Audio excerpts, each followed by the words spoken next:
And good morning, golfing world. It is TGD today and the round Monday morning golf wrap. That's what it is. I get confused with HR3. It's the shirt, dude. And I tried to match you today, but I'm not close. You're close. I'm close. You're good. We've got a very special guest in the studio with us today. We do, and I tell you what, I'm very impressed. This man kind of knows what he's talking about, so we're going to have some fun with this. Yeah, we're going to have fun. But, of course, we're going to bring everybody up to speed in the world of golf, and I want to introduce Mr. Darren McAtee.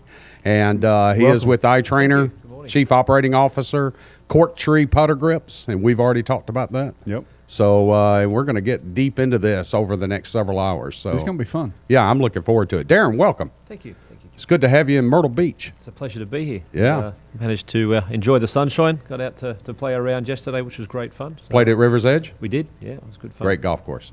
So, yeah, golf was the winner as usual. Was my game, but yeah, it was. Hey, as long as you can get outdoors and have fun, It was that's all great that fun. matters. Well, let's catch everybody up here on some local news. Of course, the Saturday Golf Group was down at Indigo Creek this week, and we played in the Sun Bowl Scramble. Ended up taking 16 players down there, Hugh, and we had a blast. They served, after the golf, the biggest ribeye steaks you have ever seen. Darren, this is a scramble they do every week at a golf course in Murrells Inlet. And for $35, you get breakfast, golf, lunch, which included a steak. Is that right? And raffle tickets for $35. Wow. Plus, they feed you all the alcohol you can drink. Wow. How about that? I'm speechless. I know. It's the best deal on the beach. It's Wow. unbelievable, yeah. Absolutely the best deal. The golf course was in good shape. Greens were rolling really good. The Godfather hit some good shots, and then I killed a few small animals. But other than that, it was fine. One of my teams ended up winning. There you go. Yeah. So congratulations to Jim Fellner again. Good old Jim. He just goes out and shoots his little 68 and moves on. Hey, So Jim can play now. Don't be going there. yeah, Jim. I'll be playing with Jim later today, actually. Darren, you'll find this interesting. This afternoon, there are 14 mini tour players and 7 PGA professionals, and we're playing a skins match this afternoon at Barefoot. Right. Yeah, so, and I'll be showing off my Cork Tree Putter Grip. So Fantastic. they'll be all getting an eye on that baby. Great. Hopefully. And I'll several see- of them will want to grab it, and I'm not going to let them do it. You know, they get the grunges on it. Just let them have a look. Yeah, I'll just let them kind of, wish I had one. You want of to take those. advantage while you can. Yeah. Right? Absolutely, absolutely. So again, a lot of stuff happening around Myrtle Beach, and we want to wish Professor Weldon a quick return to the studio. Understand he had a blood issues or something like that. That's the last update I got, but he's out of the hospital, Well, and good. Glad to hear that. hopefully with he'll you. be heading back in soon. I So retract my statements from the other day, so I didn't I realize don't. what was going on. I don't. I will. I'm a nice guy. Though. No, That's the sorry. difference. So what we end up doing here, Darren, is we kind of wrap up what happened over the week. And I have to tell you, this was probably the busiest week of golf that I've seen in quite some time. There's a lot been going on, isn't there? Well, 7 rounds just at the WGC over 4 days. I mean, that's a ton of golf. And I tell you, the thing that gets me is they play 7 rounds there, and now they're going down to TPC to try to play there, and that place just beats you up, period, Yeah. over 4 days. Yeah. I mean, these guys are going to be exhausted. You may not see some of them for, at least a month. Well, I think there's also a lot of amateurs don't understand, and when I got involved in golf, didn't understand how hard these guys work. I mean, you've got the pro-ams, you've got practice days, and then there's four days, and then, as you said, coming off, playing Wednesday, Thursday, Friday Exactly. on the match play. I mean, these guys are athletes. And I think people appreciate how much Oh, effort and how fit these guys are. training well, and it's- stuff they yeah, have the to do. physical training, the stretching, the weightlifting, the whatever they do for their physical aspects. And then, a lot of people, like I was at Augusta this year, and they go, well, why are they only playing 9 holes of practice? Yeah. That's because they've been out on the range for 3.5 hours, and then they were in the training trailer Fitness for trailer, 2 yeah. hours, and then they were stretching for an hour, and so it's an 8-hour day for them, only playing 9 holes. Plus the mental, the mental strain as well, to be able to concentrate for, was it 5, 6 hours Right. around. Yeah, you learn how to turn it off in between, though. Yeah. That's the thing. You concentrate on the shot at hand, and then in between, you kind of flip the switch, and you can think about, well, where am I going to dinner, or what you did with the kids last night, or whatever else, and then as you get back to the ball, you flip it back on. So that helps. But yes, you're right, it does wear on you. Yeah. Well, let's catch everybody up on the LPGA. Let's start off there. MB Park ends up being the third multiple-time winner this year in the 2015 season on the LPGA Tour. She ends up running away with this thing, 69, 66, 69, 65 for 269, 15 under par. She wins $195,000. Right behind her, what is now becoming the legend, Christy Kerr, she's having a phenomenal year, Hugh. She's really re-energized in her game. She is, and she's playing some solid golf. You know, she hasn't quite gotten to where she wants to be as far as the winner's circle but I tell you what, the girl's playing really solid, and she's always in the picture. And she at times gets really down on herself, and I think that affects her for a hole or two until her caddy can get her back into the mix of, using it proactively instead of negatively. But again, she's right there at the top. She shoots 272, 3 shots back. Young Park is at 12 under, all likewise tied for second. Maria McBride, Lexi Thompson are tied for fourth. Angela Stanford at sixth. Stacy Lewis, Julie Inkster, Carrie Webb at seventh. So we see the names. Julie just continues to play well. I mean, when is this lady going to think about just taking it easy? I don't. She's got her kids, and they've left the roost. And they've left the roost now. Yeah. So I mean, she can kind of do her fun. thing. Yeah. So what does she got to lose? There's one player I want to bring up, and that's Brooke Henderson. This young 17-year-old, she's had to 6-time Monday or Tuesday qualify to get on the tour. Last week she finishes third in the event. She had to Monday qualify again this week just to get on this event, and she finishes in 13th position. She struggles a little bit on Saturday, Sunday. She shoots 71, 73 to finish 6 under par, but on Friday she posted 65. Wow! And I reach out to Mark, the commissioner.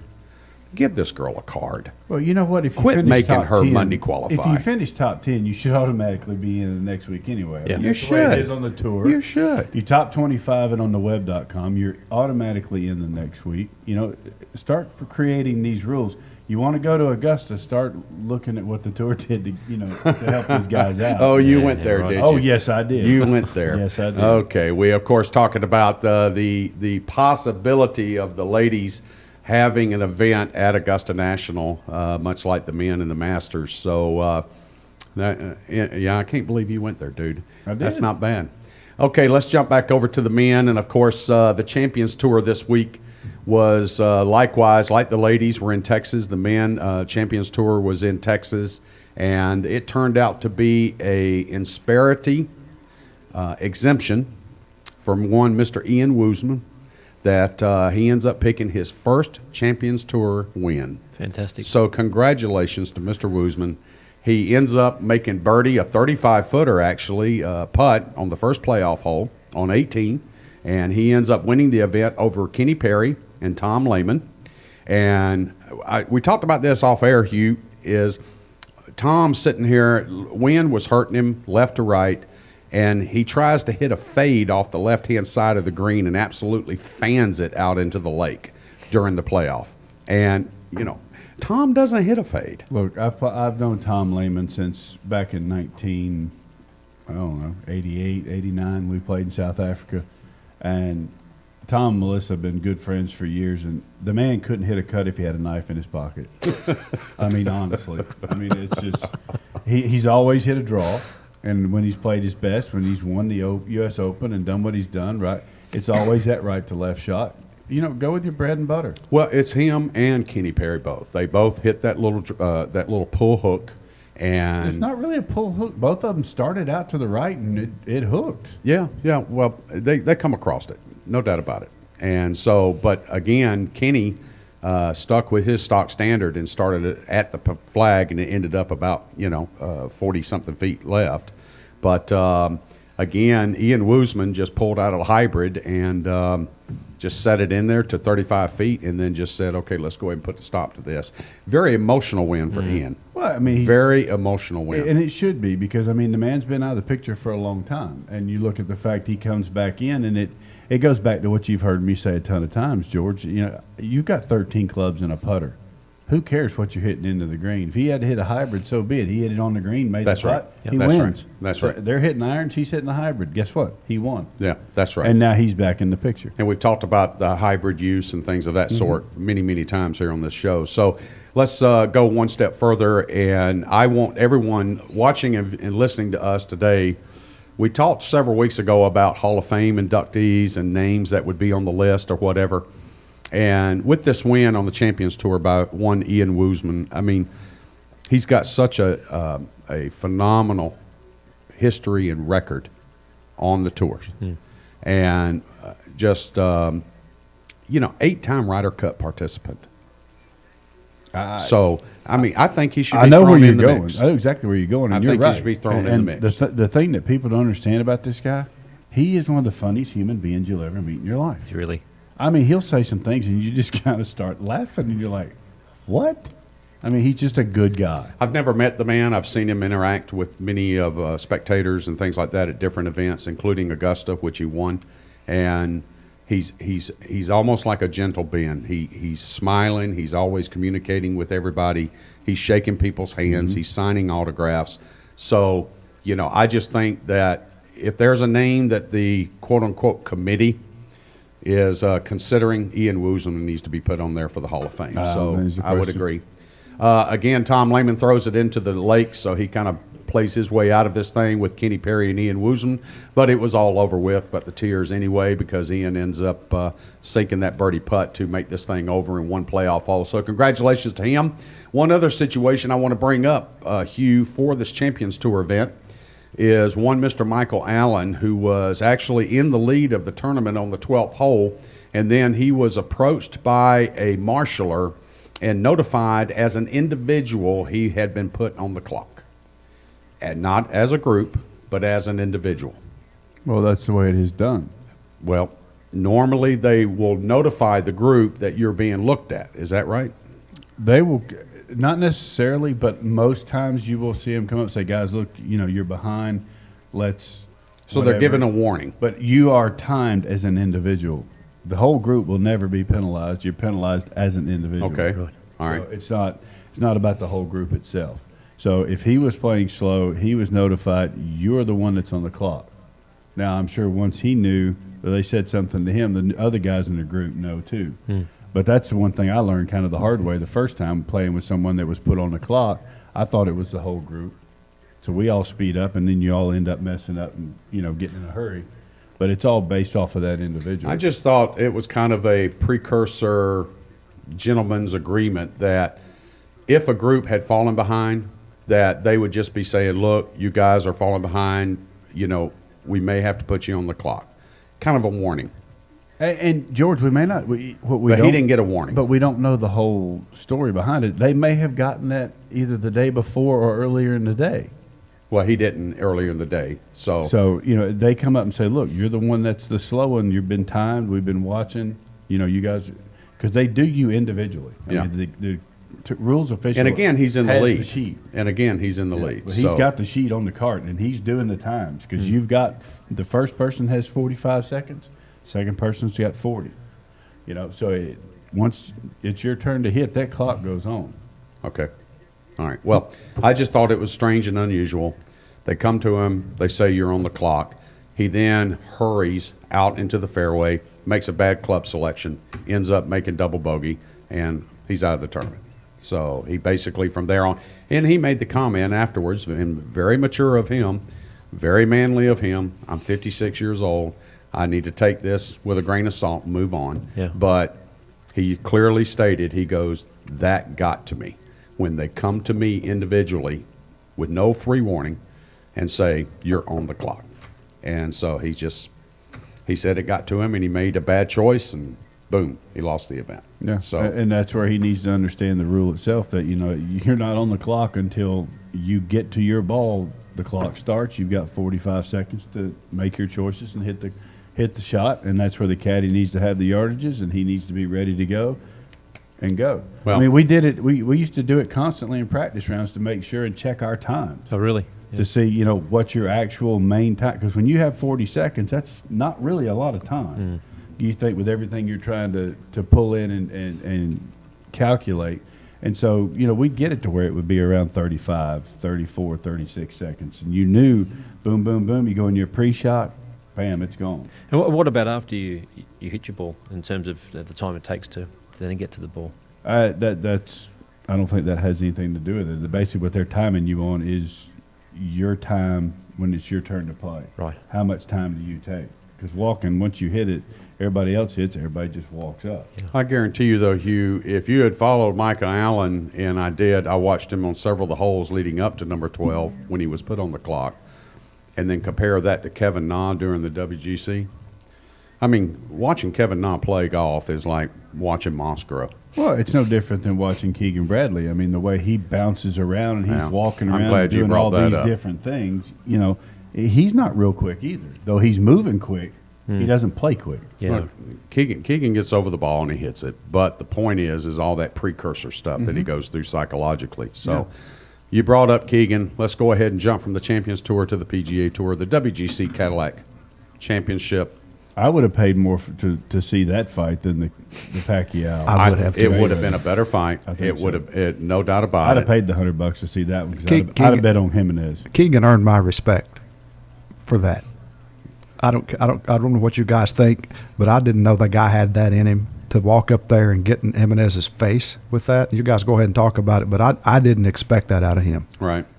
Well, first off, Keegan showed himself somewhat the day before by coming off the green in the Bubba Watson match and kicking his bag right there in front of God and country and slamming the putter down on the ground and literally drop kicking the Srixon bag. He kicked it pretty good, too. But thankfully, he had the high-ankled, multiple support Air Jordans on. So he couldn't hurt his leg or his feet or whatever because he's got 5.5 inches of cushion there. So, but then, of course, what we're talking about is the Jimenez-Keegan Bradley match. Basically, on Friday, consolation match, whatever you want to call it. But Keegan pulls it left into the temporary immovable obstruction area of the broadcast where all the trailers are, satellite dishes, whatever it may be over there. They get free lift. He ends up taking his drop. Jimenez comes down from his ball, which is roughly 30 yards away, and wants to notify the rules official who's standing right behind Keegan and his caddy that he believes that Keegan may have taken an inappropriate drop. Keegan, of course, was standing his ground. So was Keegan's caddy. And basically Jimenez looks over at Keegan's caddy and uses the two words, "shut up," to the caddy, points at him. And then, of course, as Jeff referred to, Keegan then immediately comes over and gets in Jimenez's face, also putting his hand aside and getting the caddy out of the way because the caddy looked like he was going to make a lunge. And, which would have been a good fight. I really do. Much better than that one Saturday night that made hundreds and hundreds of millions of dollars. But, again, they end up getting face-to-face. It's kind of settled out there. Keegan was in the right. He was taking the appropriate drop. Jimenez was arguing the one-club rule, which is RNA, not USGA. And so he stood corrected. And then when they finished the match, they're walking off the green. Jimenez takes his hat off, goes over to shake Keegan's hand. They end up in a confrontation again, which is evidently then removed itself from the green. They then go inside the locker room where it gets even more heated, as reported by Steve Sands and several others that were on site, that basically Keegan and Jimenez and the caddy got into each other's face in the locker room. The way it boiled out was there was no apologies. There was no hugs and kisses. Jimenez didn't give him an olive branch cigar or anything like that. They basically left, and in post parking lot interviews, as Keegan was in his quote unquote courtesy car with his dog, petting him and talking to the dog, Keegan. He basically had stated previous to getting into the car that it wasn't Jimenez's right. He shouldn't have been over there. There was a rules official on site. He doesn't know why Jimenez got involved, but he thought it was totally wrong. And what he said to the caddy was absolutely wrong. So he just wanted to make sure that Jimenez understood his position on it. And then Jimenez says that Keegan and his caddy made too much of it. Now, let me ask you something. You know. Guys, let me interject something. Where the heck was the rules official when all this was going on? Standing right behind him. Why in the world would a rules official, knowing what's about to happen and escalate, not step between them and say, hey, hold on a minute, I got this, guys?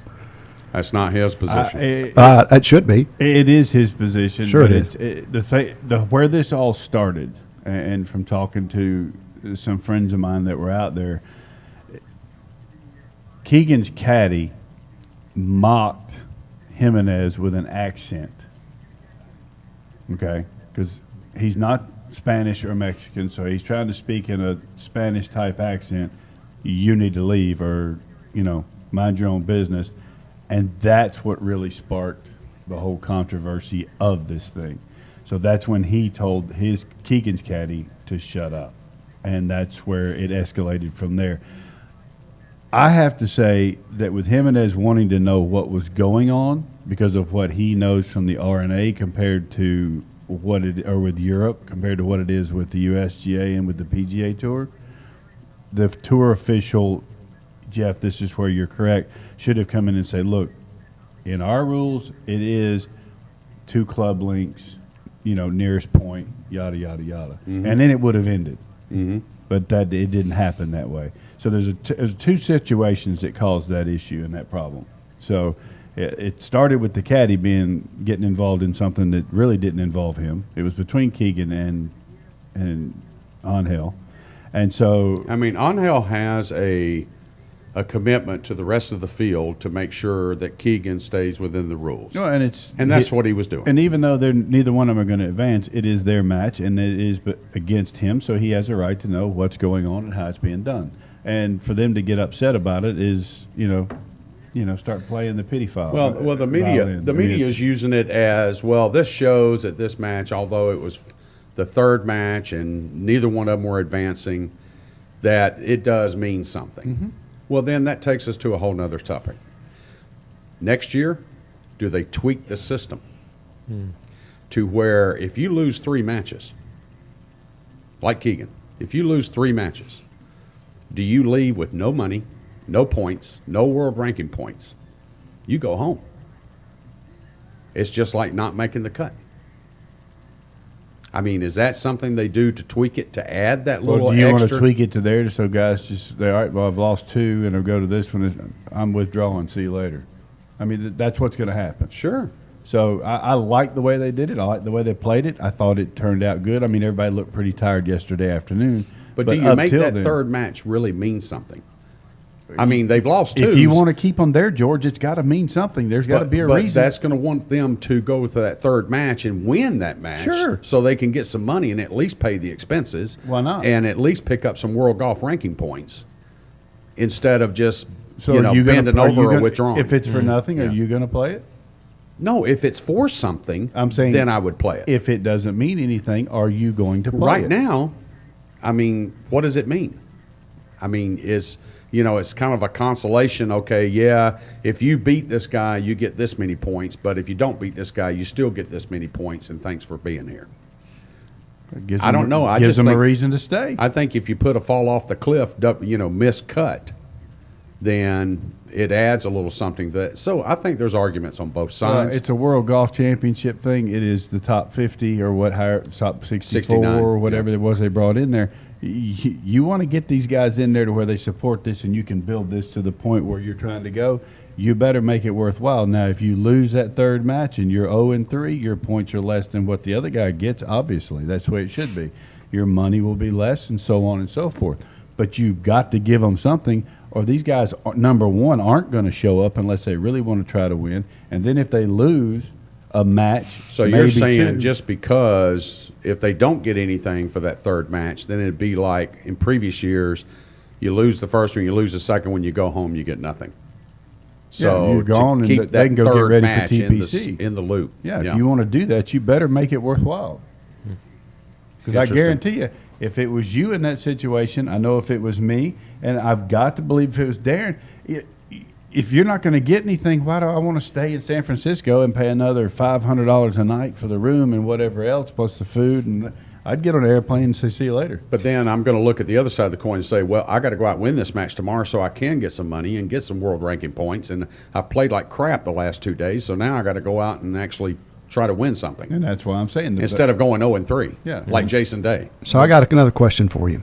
Will the PGA further try to suppress the Jimenez and Bradley conflict, or will we see a made-for-TV pairing in the U.S. Open of those two? No, it'll No. be suppressed. Fincham won't let it go to anywhere close to that. I can promise you that. Yeah. Don't forget, he comes from politics in Washington.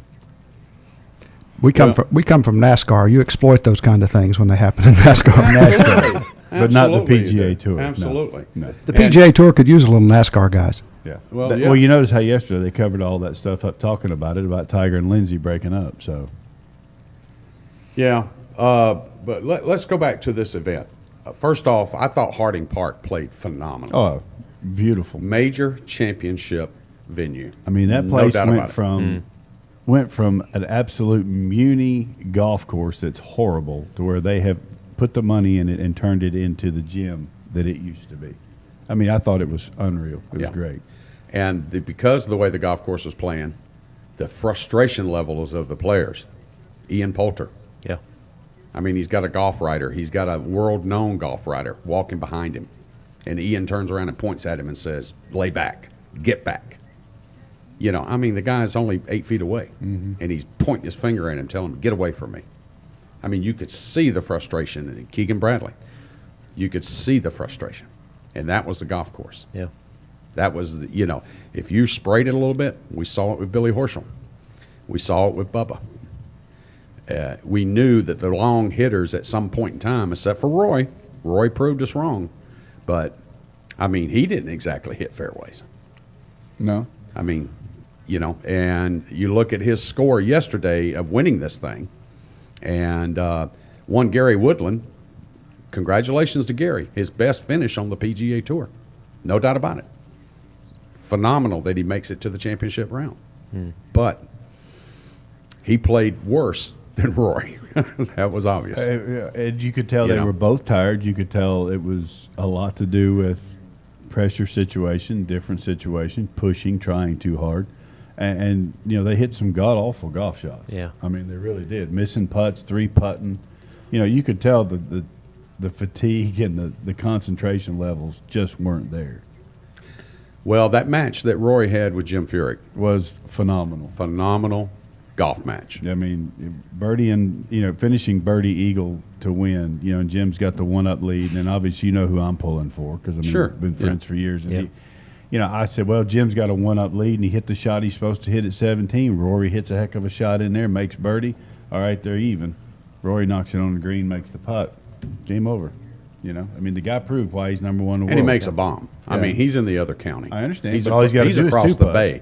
But all he's So- got to do is 2-putt. That's right. All he's got to do is 2-putt, but he drains it. And so, I mean, it just shows the guy has another gear that's there. Yeah, he didn't play great all week, but when it counted, he Well, of course, always did something. 2 to weeks keep ago, himself Jim in wins there. the Heritage. Yeah. Very emotional win for him. He's got his charity event immediately the next day. So there's that type of, and then he goes out to Harding Park, and he makes it all the way through to the 7th round. Of course, he ends up in the consolation round, quote unquote, consolation round, and against one Mr. Danny Willett, who was a big surprise. Kid played good. He did play good. We've been watching Danny. We have a relationship with Danny. We've been watching him for a long time. I noticed it's that. a surprise to a lot of people, not to us. Yeah, I noticed. Agreed. Yeah. I noticed it the And other the kids day are just when they so showed fit. him. Yeah. I was going to ask you that question. Looking at the sort of the quarterfinals and looking at the guys who got through. I mean, look at Jim. He's a fit guy, but compared to the age and the fitness of some of these younger kids, I mean, it's remarkable for Jim to get where he did, and to be beaten that way was pretty remarkable as well. Well, with the win, Jim's been playing extremely well. He's 45 years old. I mean, you sit there and say, well, he should just be out there participating to get ready for this Champions Tour. But that's not Jim's mentality. That's not Jim's drive and motivation. He still believes that he can beat any of these guys on any day of the week. And he can. And he can. And no offense, he can. And, Yeah. and it's a matter of And the argument against Jim was he couldn't finish. But now we saw with Heritage and things like that, he can. He can finish. So, I But mean- congratulations to Danny Willett for, of course, picking up the win against Jim Furyk in the consolation round. And, of course, Gary Woodland ends up getting handily taken care of by one Mr. Rory McIlroy, number one player in the world, takes care of Gary Woodland 4-2 in the final match, the championship match. And, of course, Rory, this is his second WGC win. And so congratulations to him. He solidifies himself in the number one ranked position. Again, this week, gentlemen, they are going to TPC Sawgrass for the Players' Championship. This is where the PGA Tour shines. This is their event. This is they are the host. Mr. Fincham, this is his ballpark. Of course, built by Pete and Miss Di. So the players that we saw make it to the end of the WGC, you got to love Sergio. He's always a player at TPC. You got to love Jordan Spieth, who was probably the best player out at San Francisco. If you look at his scores, Jordan played probably the best of anybody. He just ran into some buzzsaw that's at the match same play time. for you, though. Yeah, that's the match beauty. play. Yep. And then you got to look at Justin Rose. You got to, of course, look at Rory McIlroy. And Rory, of course, making the trip back over to Florida to play at TPC. So the Players' Championship this week is going to be a phenomenal one and one that we're very much looking forward to. And So hopefully they get a little bit of wind and the greens get hard, and we'll have some fun watching them try to play that place. Well, it'll be a lot of fun. Darren, I want to thank you for joining us here on Monday Morning Golf Wrap, and I think we're going to do some more stuff with you over the next several hours, but anytime you want to come back and join us on the show programs, do Love so. to. It's just a short flight back from Hong Kong. There you go. Just a Love short to come. flight. It's been good fun, guys. Thank Hop, you. skip, and a jump. I want to thank everyone for joining us. Of course, HR3, Hugh Roy III, and George Honeycutt. TGD Radio and TV is produced and broadcast by the Zeus Radio Network for thegolfdirector.com. When visiting The Golf Director, be sure to check out our featured course pages where you'll find up-to-date information about course conditions, specials, and much, much more. Need help with your next golf vacation? Just call Dave. Very good. Give us a call, 844-GO-GOLF-1. That's 844-464-6531. All of our programming is archived for listening and viewing on demand. To catch up on any show you may have missed, click on the TGD Radio or the TGD TV tabs in the menu screen at thegolfdirector.com. We are now available on over 1 billion, that's billion with a B, devices at iTunes, Audio Realm, TuneIn, YouTube, Ustream, Roku, Blueberry, and of course the Myrtle Beach Golf app. For George, Hugh, and Darren, we want to thank you for tuning in. We want to thank Jeff and Dee behind the glass, and there's more golf news and information coming up next.